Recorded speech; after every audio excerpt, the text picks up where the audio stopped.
Dios les bendiga, soy el obispo Hugo Alfonso Montesinos.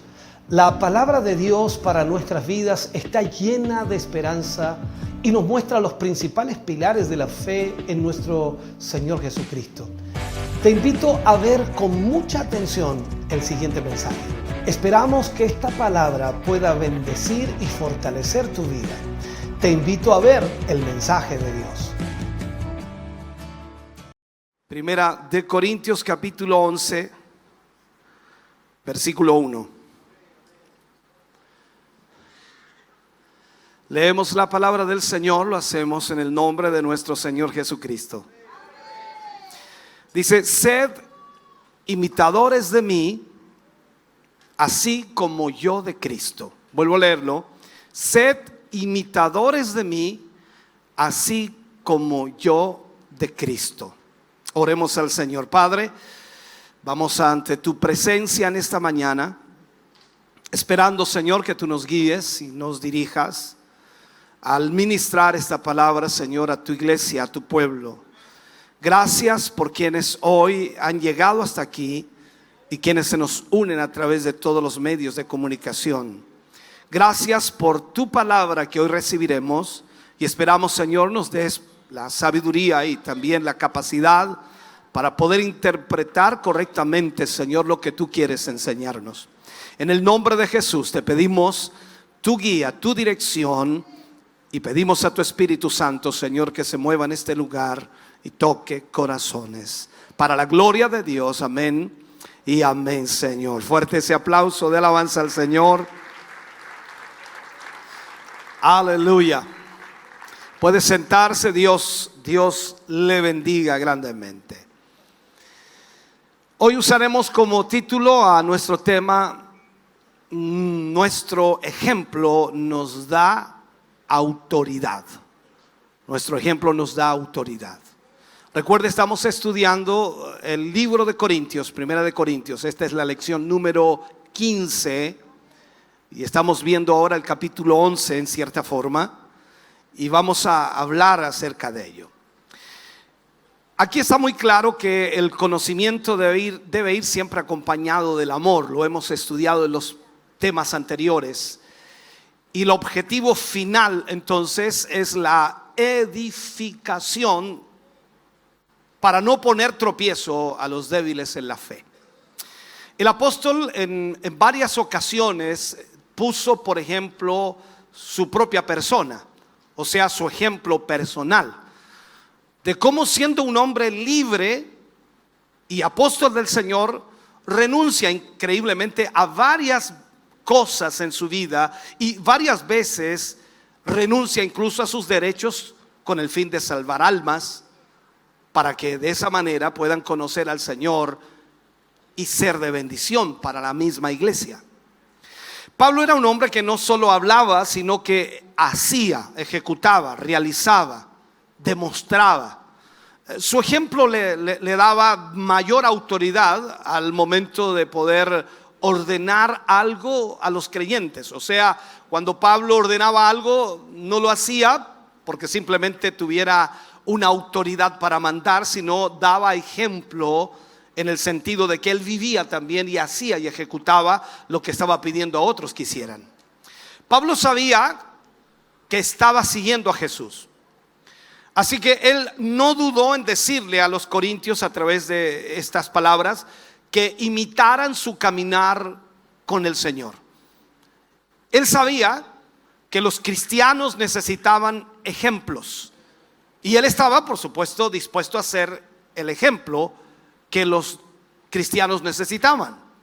Al hacer eso, entonces, Pablo simplemente lo que estaba haciendo era que lo que le había dicho en un momento al joven Timoteo, si mal no recordamos, Primera de Timoteo 4:12, ahí le habla Pablo a Timoteo y le dice: ninguno tenga en poco tu juventud, sino sé ejemplo de los creyentes en palabra, conducta, amor, espíritu, fe y pureza.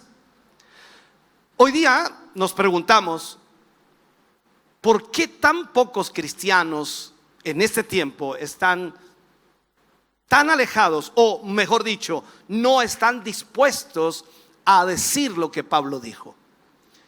En cambio, hoy día vemos tan poco compromiso en la vida de tantos cristianos que nos resulta mucho más fácil decir, no lo que Pablo dijo, sino decir lo que nosotros creemos más conveniente. Dice, hermano, no me mire a mí, mire a Jesús. Es como más fácil, ¿no? Entonces, aunque es la verdad en cierta manera, todos debemos mirar a Jesús, el ejemplo perfecto. Todos nosotros debemos ser ejemplos de aquellos que tienen también la vista puesta en Jesús y actúan y viven de acuerdo a la palabra del Señor. Entonces es un hecho de que cuando usted llega al Evangelio, llega a Cristo, necesita seguir algún ejemplo. Y claro, la palabra de Dios habla mucho de Jesús, pero la pregunta es, una persona nueva en Cristo, ¿cómo podrá saber lo que Jesús es? Eso lo conocerá poco a poco, y a medida que estudie y a medida que profundice en la Escritura va a ir conociendo la actitud, carácter de Jesús, la forma de vida de Jesús. Pero a través de lo que observa en usted será más fácil que pueda entender lo que es Jesús. Entonces, en ese sentido necesitamos ser ejemplos. Nuestro lema debería ser, sígueme tanto como me veas seguir a Cristo. Como predicador del Evangelio, Pablo vivía de acuerdo a lo que el Señor le pedía, para que también sus palabras estuvieran, por supuesto, en armonía con sus acciones. Y Pablo, como ministro del Evangelio, escuche bien esto, sabía que tenía primero la responsabilidad de conducir a otros a los pies de Cristo. Por lo tanto, entonces, sus acciones podían ser un puente o podían ser un tropiezo para otros. Como cristianos somos responsables de tener un buen testimonio. O sea, lo digo otra vez, como cristianos somos responsables de tener un buen testimonio que aliente a otros a servir a Dios. Ser ejemplo dentro de la grey de Dios es clave, hermanos queridos, para el ministerio cristiano. No se puede de otra manera. Cuando este principio falla en la vida del liderazgo cristiano, las cosas no funcionan, las cosas se derrumban. De hecho, nuestro mismo Señor Jesús es un ejemplo para nosotros, ya que su dependencia de Dios a través del Espíritu Santo era absoluta. Su vida de oración, increíblemente, su integridad, su obediencia al Padre son una contundente comprobación de lo que Jesús era. Entonces, se ha dicho con mucha justicia que las palabras convencen, pero el ejemplo arrastra. Alguien puede ser convencido con palabras, pero cuando ve un buen ejemplo es mucho más fuerte que las mismas palabras. Y Pablo sabía perfectamente entonces lo que él tenía que hacer, y por eso se atrevió a decir: sed imitadores de mí, así como yo de Cristo. La buena pregunta sería en esta mañana: ¿cuántos están imitando a Cristo aquí? Ayúdanos, Señor, cúbrenos en tu sangre, y todas esas cosas se escuchan aquí en este momento. Pero la verdad es que necesitamos ser imitadores de Cristo. Durante toda la vida, Pablo, y durante toda su vida como cristiano, Pablo fue ejemplo en conducta, de tal forma que tenía, por supuesto, toda la autoridad moral para amonestar a los demás, para decirles: eso no está bien, esto tiene que ser de esta manera, o tú tienes que vivir de esta otra forma.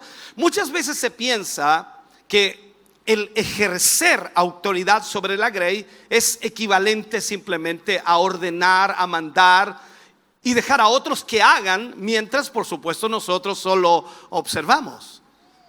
Y eso no es así. El Evangelio, hermano querido, no es así.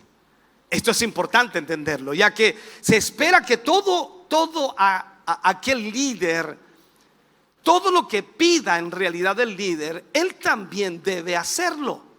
Y no solo eso, sino que vaya a la cabeza de su gente. No se puede confiar en un liderazgo que solo ordena y no hace absolutamente nada. Tiene que él ser el primero en hacer, ejecutar, realizar, actuar, vivir, experimentar, demostrar, ser parte de lo que él mismo predica. Y eso es lo que Pablo hacía. Y por ello entonces le pide a todos los que escuchaban que lo imiten, que imiten su actitud, con el fin, por supuesto, de contribuir al crecimiento de todos los cristianos. Ahora, todos estamos sujetos a autoridad, absolutamente todo, tanto ustedes como yo también. Todos estamos sujetos a autoridad de una u otra índole. Y cuando vamos a Primera de Corintios, en el capítulo 11, versículo 2 y 3, allí habla, dice: os alabo, hermanos, porque en todo os acordáis de mí y retenéis las instrucciones tal como las entregué. Eso es lo que Pablo estaba diciendo. Os alabo, pero quiero que sepáis que Cristo es la cabeza de todo varón. Mira lo que dice aquí: que Cristo es la cabeza de todo varón y el varón es la cabeza de la mujer, y Dios la cabeza de Cristo. Mira esto yo le llamo, en realidad, bueno, lo he predicado muchos años atrás, esta es la cadena de sujeción: Dios, Cristo, el varón, la mujer, los hijos y así sucesivamente. Todos estamos bajo autoridad. Ahora, en estos versículos no se está apoyando el machismo, hermano querido. ¿Por qué? Porque la mujer muchas veces se siente inferior porque piensa que el hombre es un machista. Sé que hay varones machistas, pero el creyente, el cristiano, no puede ser machista.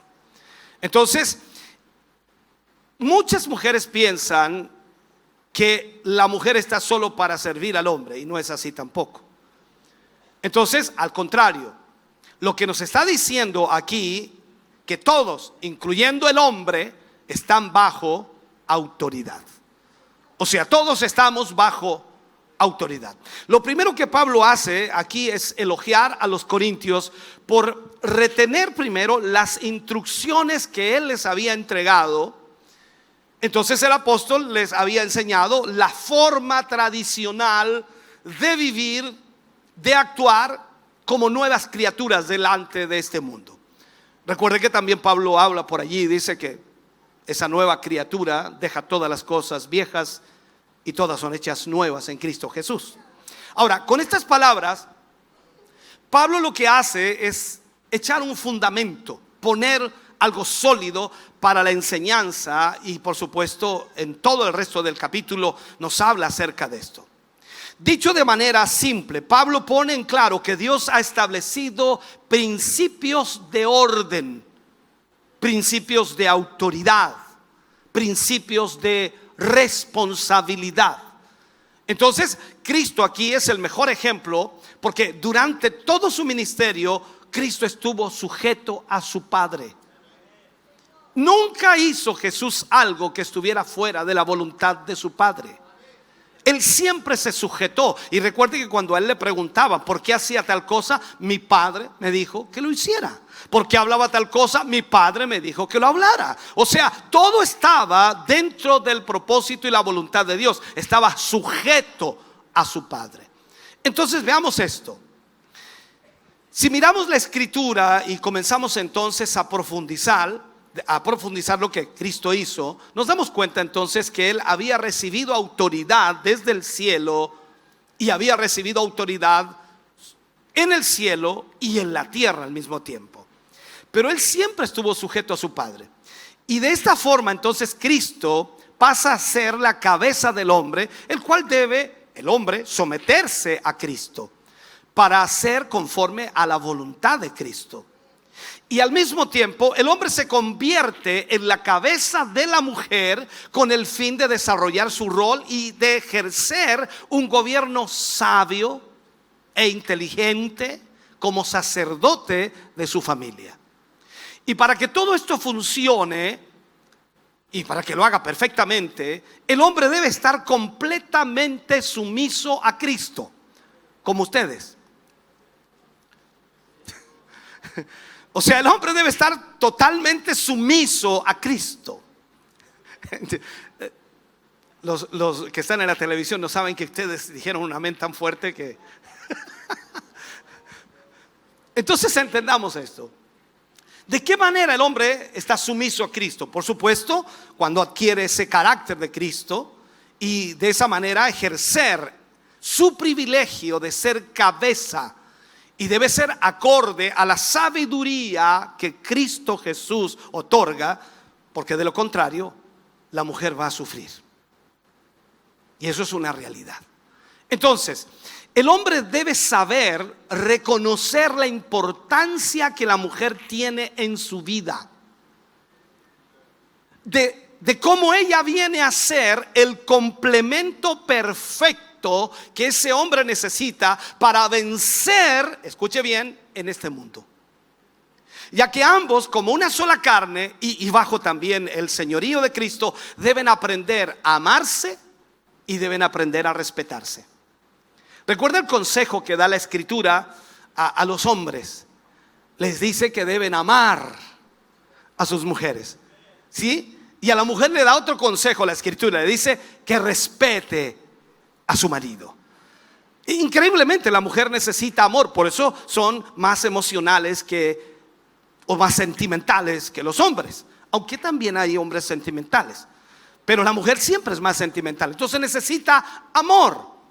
¿Y qué le da usted a su esposa? Gracias. ¿Qué le da? Amor. Y lógicamente la mujer, entonces, entendiendo el propósito y el principio de Dios, entonces obedece a la palabra y respeta a su marido. Voy a decirlo claramente porque dije y respeta. Algunos van a juntar esa palabra y respeta, dijo y respeta. No, respeta a su marido. ¿Ok? Ahora, veamos esto. Quiero enseñarle algo importante. Yo sé que va a ser un poco incómodo aquí, pero Pablo está hablando de esto. Primera de Corintios 11, versículo 4 al 10. Quiero enseñarles esto. Dice, todo varón que ora o profetiza con la cabeza cubierta afrenta su cabeza.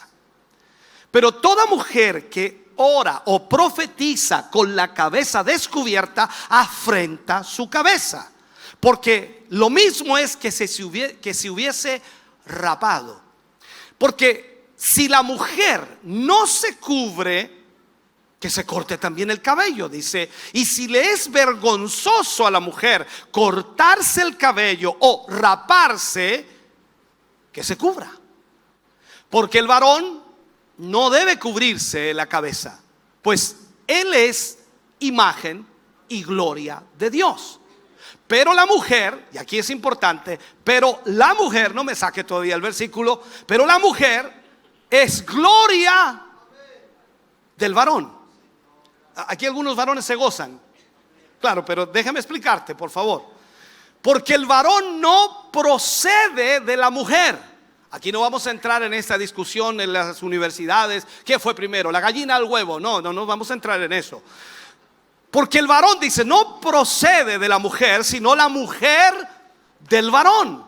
Y tampoco el varón fue creado por causa de la mujer, sino la mujer por causa del varón. Por lo cual la mujer debe tener señal de autoridad sobre su cabeza por causa de los ángeles. Explico esto. En estos versículos el apóstol Pablo hace mención al atavío del hombre y al atavío de la mujer en el culto, en la reunión. Pero se extiende aquí la discusión alrededor a la mujer más que al hombre. En el caso de la cultura judía, esa cultura de tradición enseñaba que los hombres debían cubrirse la cabeza al momento de orar, la tradición judía. Y en el Medio Oriente existía la costumbre, y aún sobrevive en algunos lugares ortodoxos, de que la mujer se cubriese, ya que por un lado era una señal de sujeción al hombre y por otro era considerado un acto de indecencia ver a una mujer con su cabeza descubierta. Estoy hablando de tradición.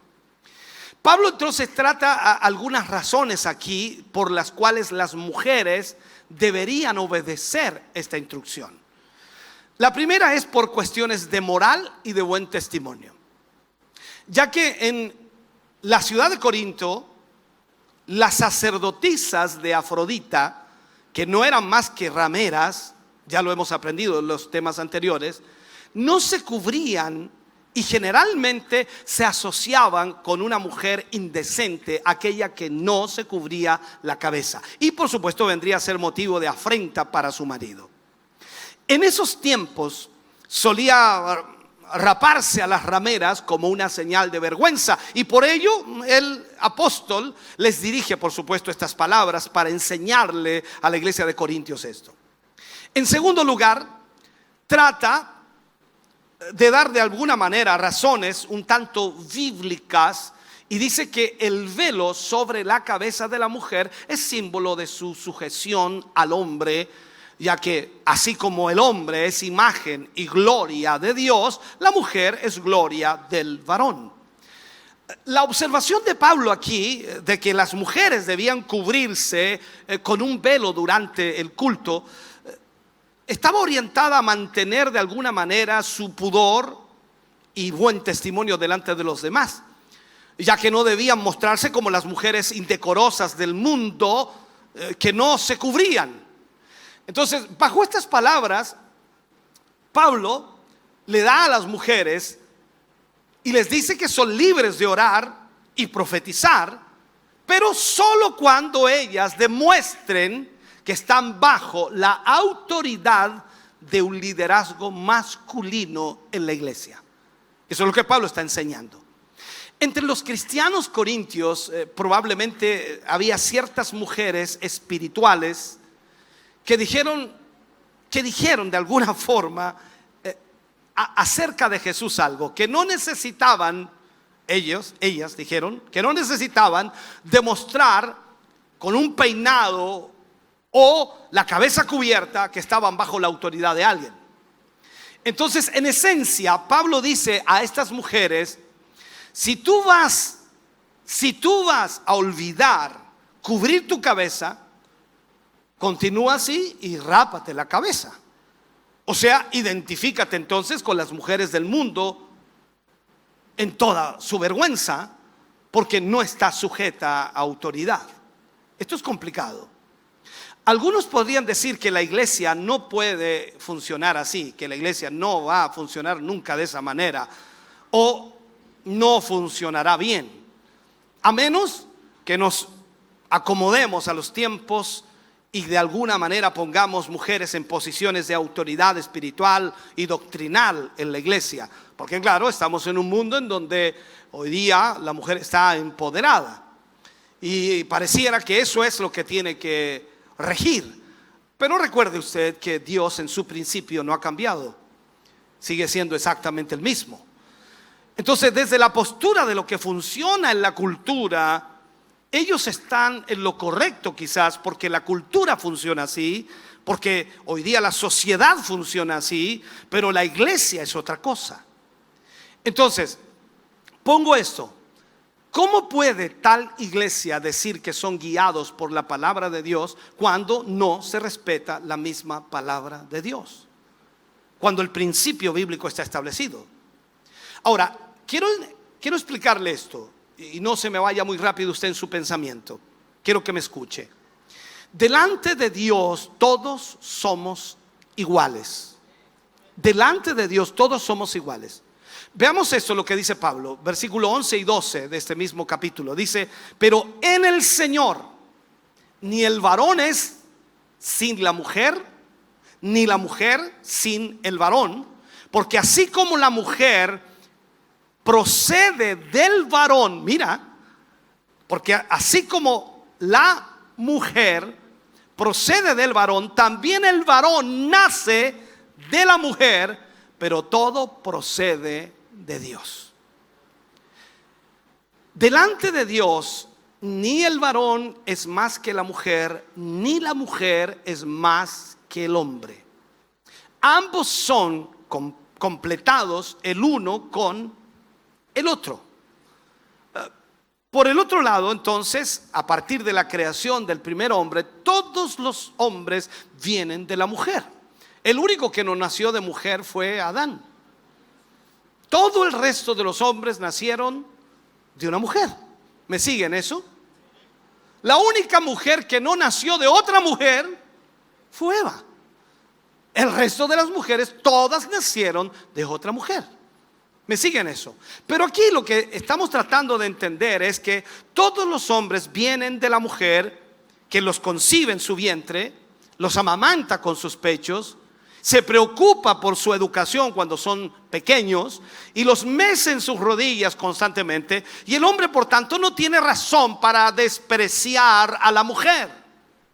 Por lo cual, el hombre o los hombres que gobiernan en la iglesia o en el hogar sin amor, sin reconocer el vital e importante lugar que Dios le ha dado a la mujer, no están haciendo la voluntad de Dios. O sea, el hombre debe amar a la mujer. Y sobre todo si usted está casado, debe amar a su esposa. Enamórese cada día más de ella. Ámela. Gracias por los amenes, extraordinario. Van a haber problemas en casa, yo estoy seguro. Ahora, escuche bien esto. Un hombre que solo puede gobernar, ya sea en la iglesia o en la casa, pisoteando a la mujer, mejor que se quede soltero. Porque si el hombre no es capaz de amar a la mujer, entonces mejor se queda soltero. Entonces un hombre que sabe cómo gobernar su casa por medio del amor del Señor, a través de la sumisión sacrificial al Señor, es el hombre que será un marido perfecto. Esto es como decirle a los que se enamoran, ¿no? Los novios, y yo le digo a las jóvenes, bueno, haz algo que no le guste a tu novio, e inmediatamente te vas a dar cuenta del carácter que tiene. Porque cuando son novios todo anda bien, ¿no? Todo bonito, todo lindo, le regalan el cielo, la luna, las estrellas, aunque no son ni de ellos, pero las regalan. Y todo es lindo. Pero cuando hay un primer cortocircuito, tú te das cuenta del carácter. Y ahí hay que poner antenitas.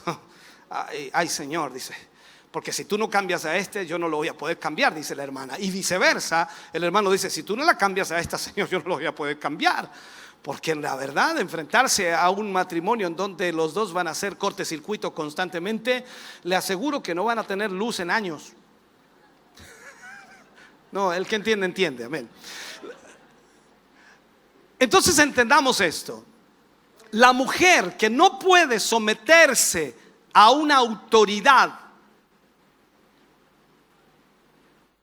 que es un varón en la misma iglesia, que no puede someterse, entonces mejor que se quede soltero. O soltera, mejor dicho. Veamos versículo 13 al 16. Veamos aquí, vamos entrando.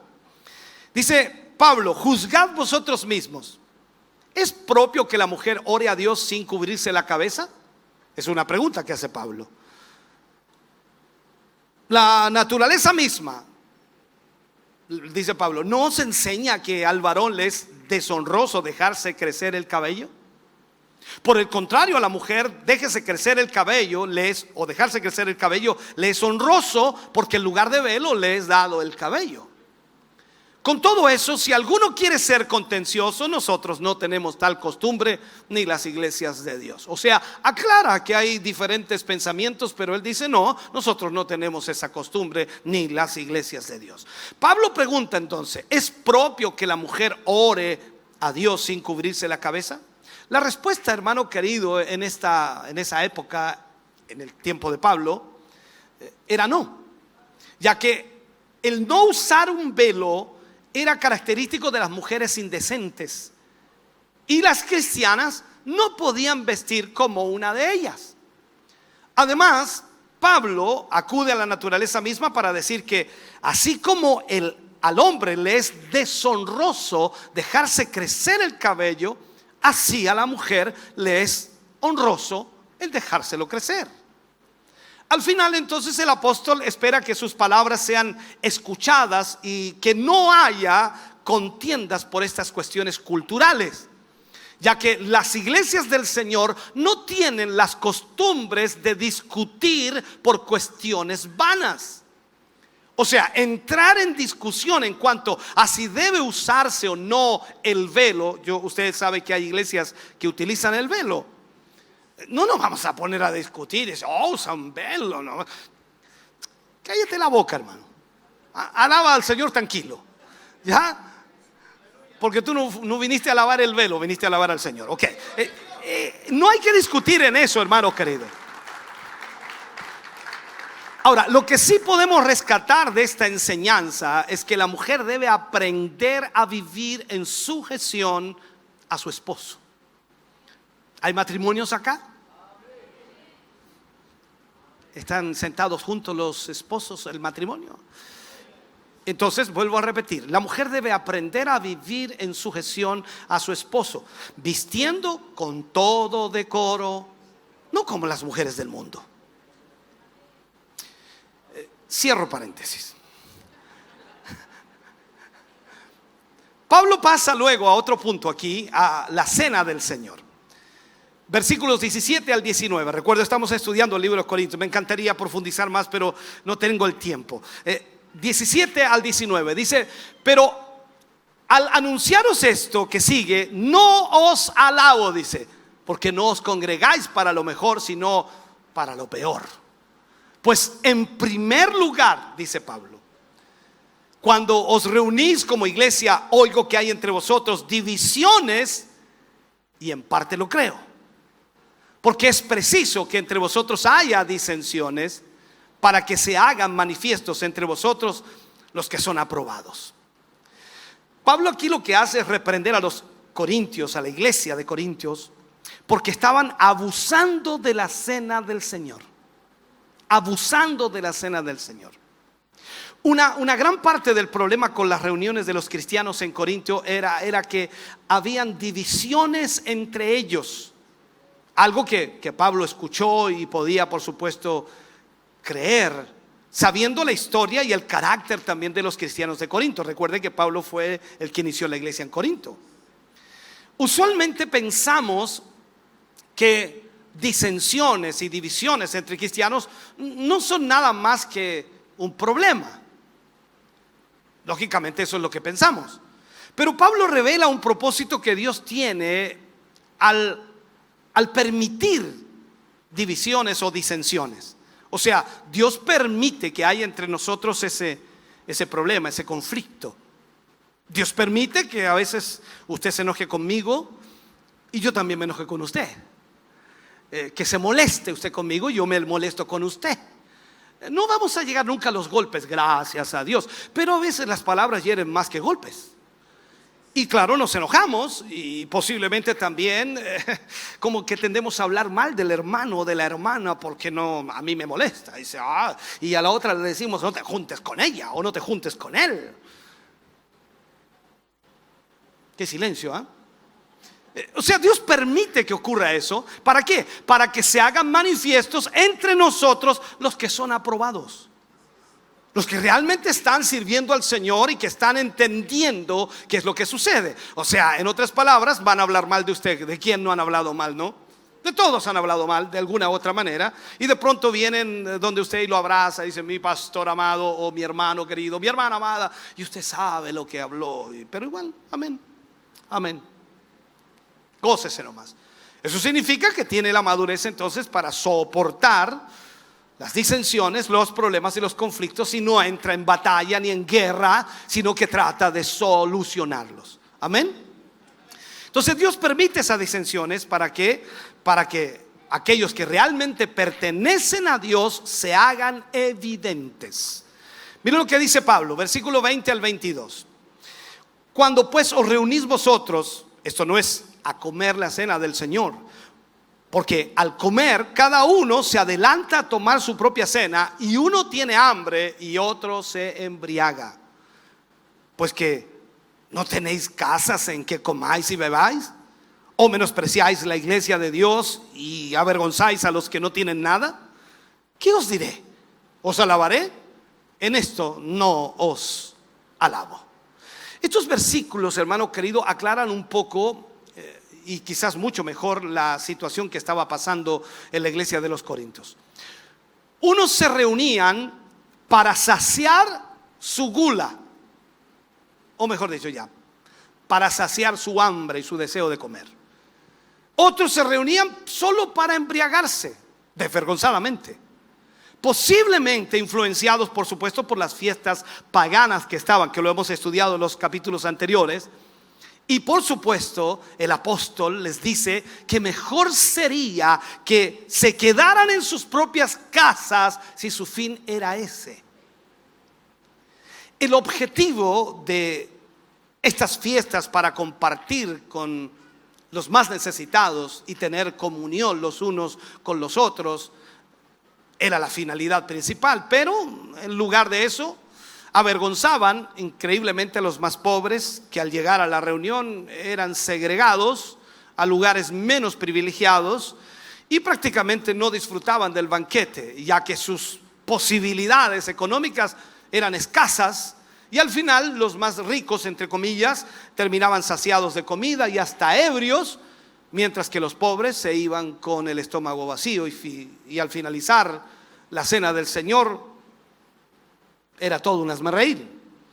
Entonces, viendo esto, no era para edificación espiritual y se transformaba realmente en algo totalmente distorsionado. Era un tropiezo para los débiles y por supuesto allí estaban complicados en esa situación. Así abusaban de esta cena del Señor, de la ordenanza del Señor. Entonces la cena del Señor es donde todos los santos se pueden reunir con el fin de tener un momento de comunión los unos con los otros y así también recordar los padecimientos de nuestro Señor Jesucristo y anunciar también su retorno, su regreso. Porque el mensaje de Pablo era de esa manera y era en ese enfoque. Por eso él fue fuerte y claro con ellos. Si quieren comer, si quieren beber, háganlo en casa. Lo digo de nuevo. Si quieren comer, si quieren beber, háganlo en casa. Cuando vengas aquí, vienes a...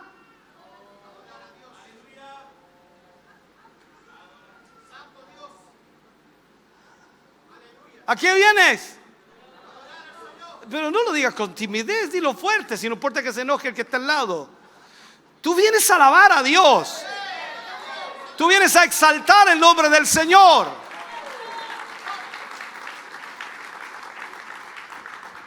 Entonces, si quieres comer, quieres beber, hazlo.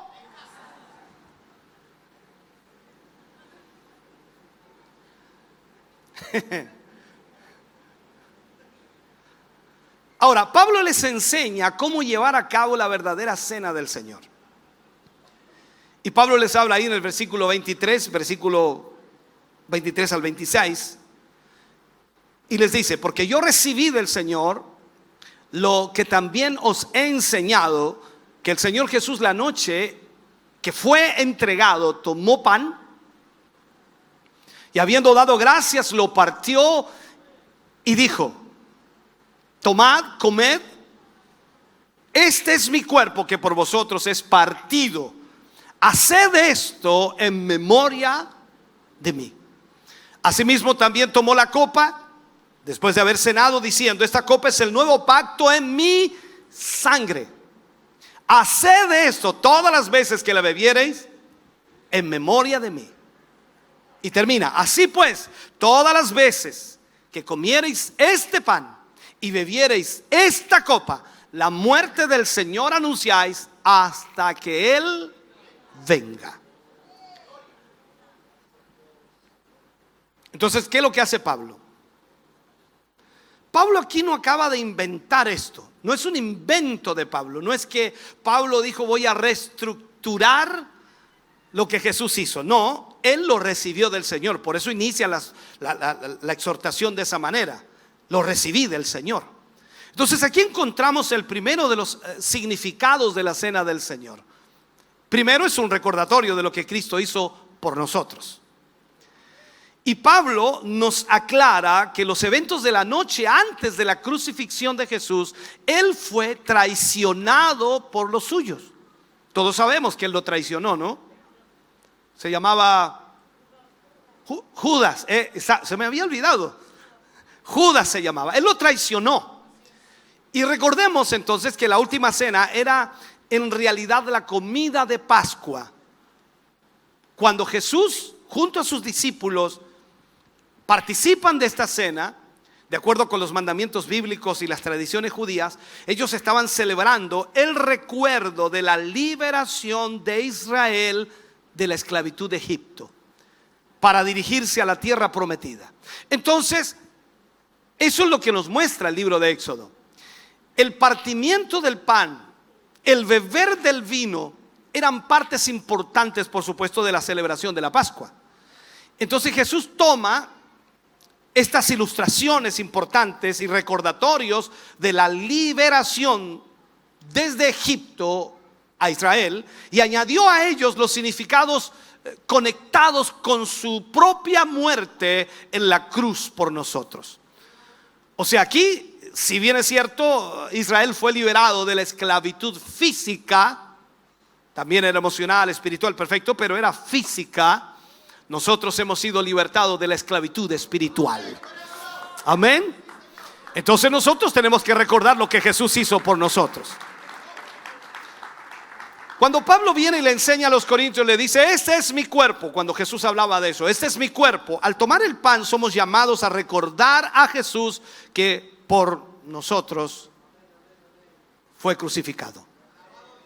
La cena de Pascua entonces tendría que ser un pan sin levadura, hecho sin levadura, tanto porque es imagen del pecado, la corrupción. La Biblia habla de que la levadura corrompe, entonces también es corrupción, es pecado.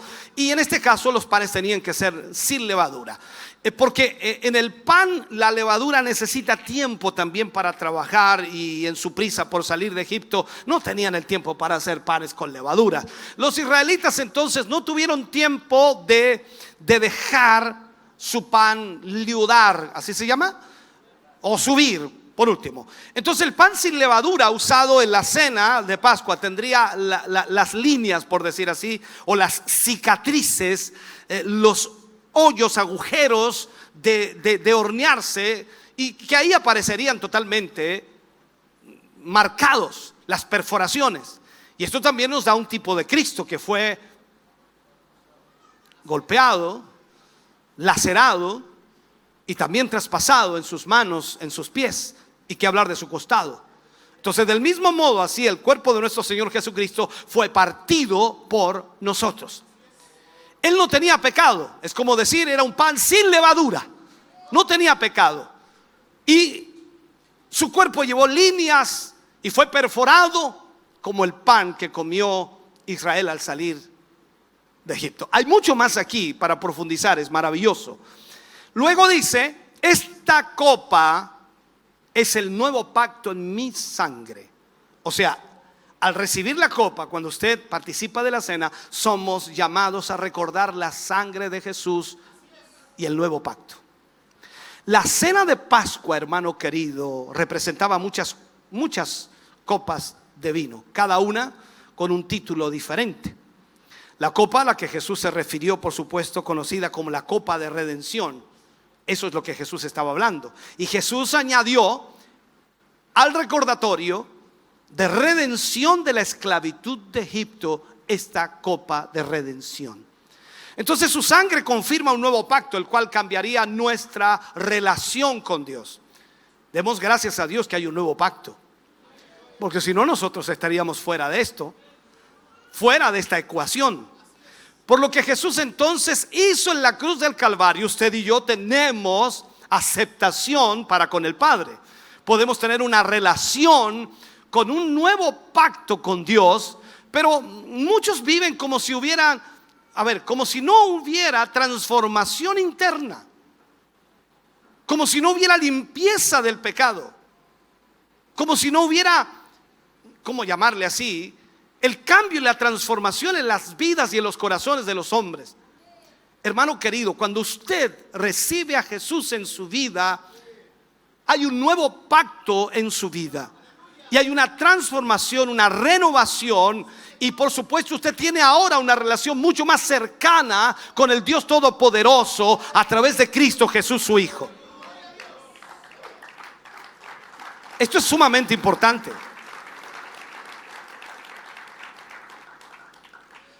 Mientras que la cena del Señor, mirando lo que Pablo enseña, nos vuelve hacia lo que Jesús hizo en la cruz, también la cena del Señor mira hacia adelante, el futuro, la venida de Jesús. O sea, la cena en lo que vendrá. Y no sé si usted ha oído y ha leído acerca de esa gran cena, las bodas del Cordero. O sea, eso también mira hacia allá. Jesús vendrá por nosotros, nos llevará al cielo y arriba tendremos una fiesta. No será fiesta en el desierto, será fiesta en el cielo. Entonces habla de esto, de la cena de las bodas del Cordero. Por eso es necesario estar a cuentas constantemente, porque de alguna manera la cena del Señor, cuando usted participa de la cena del Señor, usted está diciendo: estoy preparado, estoy listo, porque si suena la trompeta hoy me voy con el Señor. Tengo una comunión con Él, tengo una relación con el Señor. Entonces, en ese sentido, la cena del Señor significa recordar con acción de gracias el sacrificio que Jesús hizo por nosotros en la cruz del Calvario para redimirnos de todos nuestros pecados, siendo el pan y el vino los dos elementos que por supuesto intervienen en este sacramento. Déjeme tratar de terminar o tratar de englobar todo esto con algunos puntos más importantes. Veamos el versículo 27. Mire lo que dice: de manera que cualquiera que comiera este pan o bebiera esta copa del Señor indignamente será culpado del cuerpo y de la sangre del Señor. O sea, aquí lo que Pablo nos está advirtiendo es que no podemos tomar la cena del Señor indignamente. Entonces, después que Pablo explicó el significado, la forma, la manera de la cena del Señor, el apóstol Pablo viene ahora y les advierte a los cristianos que al momento de participar de ella deben tener el cuidado de no hacerlo de manera indigna,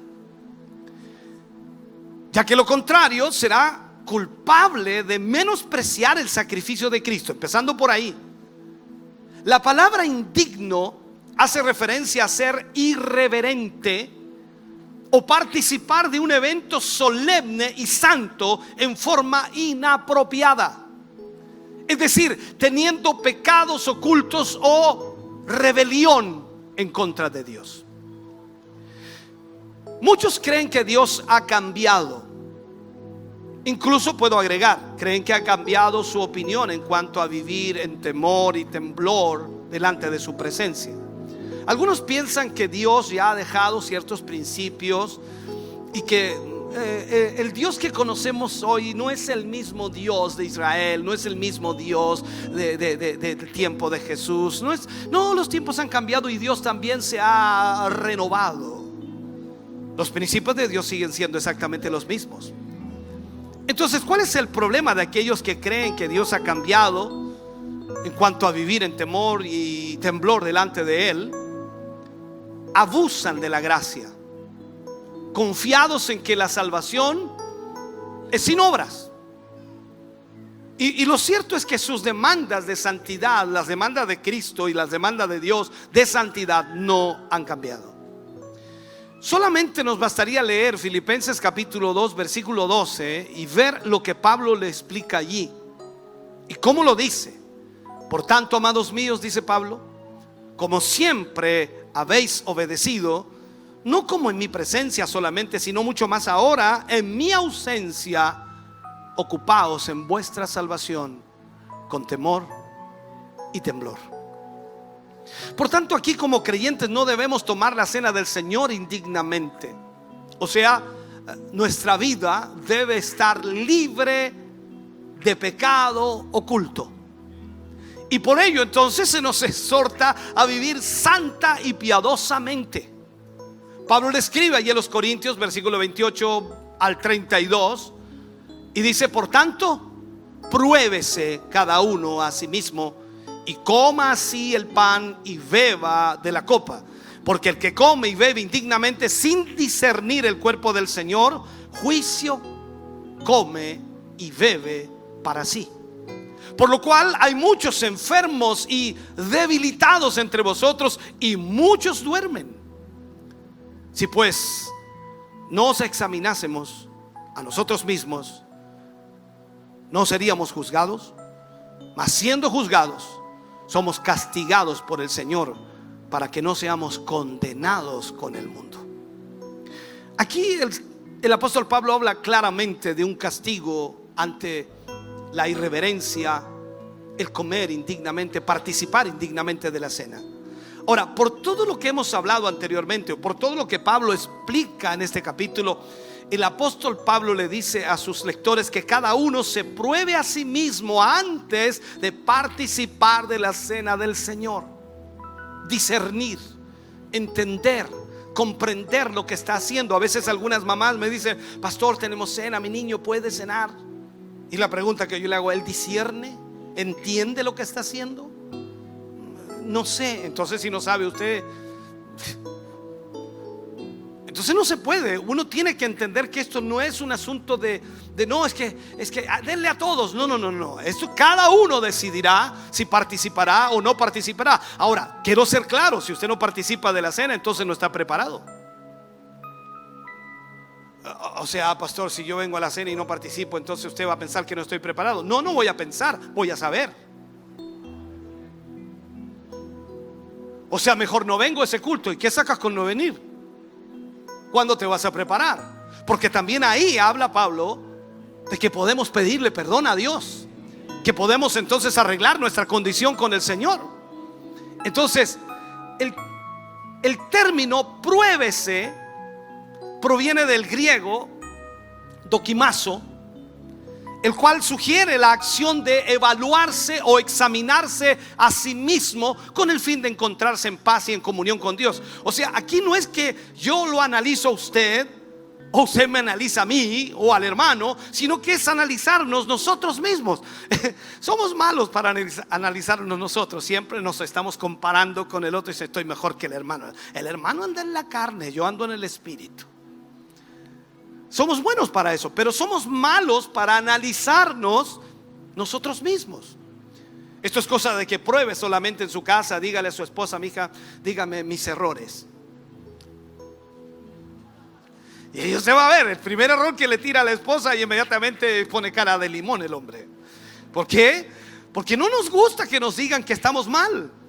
Entonces, analizarnos nosotros mismos, hermano querido, debe ser como cuando nos miramos al espejo. ¿Usted se ha mirado al espejo? Bueno, los que tienen más pelo que yo, por lo menos yo me doy cuenta igual cuando los pelos están parados y me paso la peineta y trato. Es medio porfiado, ya estas canas son medias porfiadas. Entonces trato de acomodarlas y no se acomodan. Entonces, ya me voy a sí mismo, chascón nomás, digo yo. ¿Qué me queda? No me queda más. Entonces el espejo es como que nos muestra a nosotros cómo estamos realmente.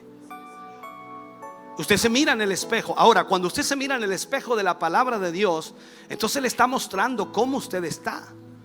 Y esto sugiere entonces que debemos tener una acción de evaluarnos y examinarnos a nosotros mismos con el fin de poder encontrar la paz con Dios y la comunión con Él.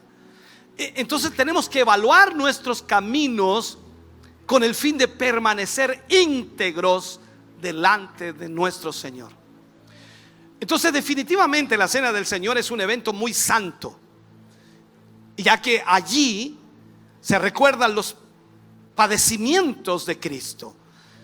Y por ello entonces nadie puede tomarla indignamente, ya que eso es un verdadero sacrilegio que trae juicio de Dios. O sea, es increíble. el tomar indignamente la cena del Señor trae juicio de Dios. Entonces, antes de tomar la cena del Señor debemos evaluar nuestra vida, estar en completa obediencia a Dios y libres de pecado.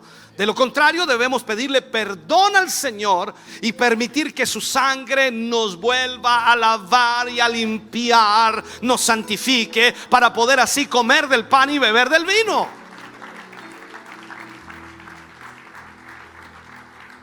Voy con una recomendación final. Versículos 33 y 34. Mira lo que dice de este capítulo.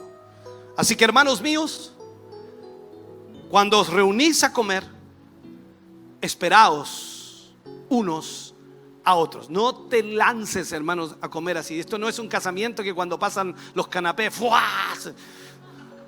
No, tienes que esperar. Amén.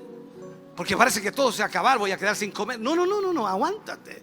Esperaos unos a otros con calma. ¿Ok? Si alguno tuviere hambre, porque puede darse, ¿no? Usted viene al culto, a la cena del Señor, y puede que tenga hambre.